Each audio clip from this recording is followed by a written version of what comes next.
রহমান ভূঁইয়া দিবু ভাইকে হাতকে শক্তিশালী করতে আমরা দেখেছি রূপগঞ্জে। উনি রূপগঞ্জের প্রত্যেকটি অলিতে মোহাম্মদ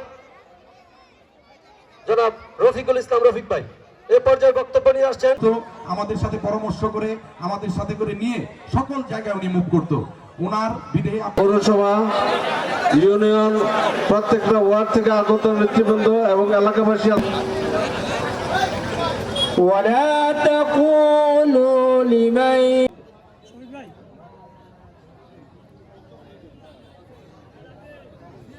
لله أموت بل রুহের মাগফিরাত কামনায় আয়োজিত আজকের সমাবেশের সম্মানিত সভাপতি ভূঁইয়া দিবু ভাইয়ের কাছে কিন্তু একটি সংগঠন ছিল রূপগঞ্জের, সেটি ছিল এই যুবদল। সাথে আমরা জুনিয়র হয়েও আমরা রাজনীতি করেছি যাতে করে মানুষ সর্বদাই আমাদের মনে রাখে। তাই আমি বলতে চাই রূপগঞ্জ বিএনপি অঙ্গ সংগঠনের নেতৃবৃন্দ সবার প্রতি সালাম, আসসালামু আলাইকুম।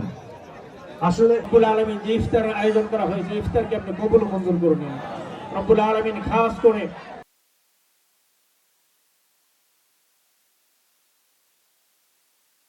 وإن لم تغفر لنا وترحمنا لنكونن من الخاسرين رب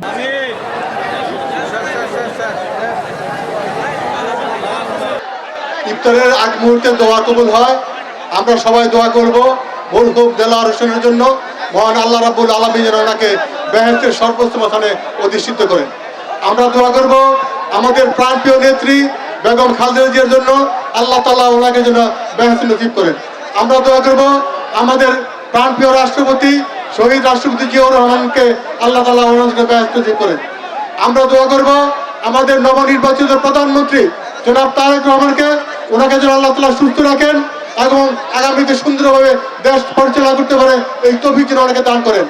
আমরা আমাদের রূপগঞ্জের প্রাণপ্রিয় নেতা নির্বাচিত সংসদ সদস্য মুস্তাফিজুর রহমান দিবু ভাইয়ের জন্য দোয়া করব, উনি যেন সুস্থ থাকেন এবং শক্ত হাতে রূপগঞ্জকে যেন পরিচালনা করতে পারেন। এই জন্য মহান আল্লাহ রাব্বুল আলামিনের কাছে আমরা দোয়া করব।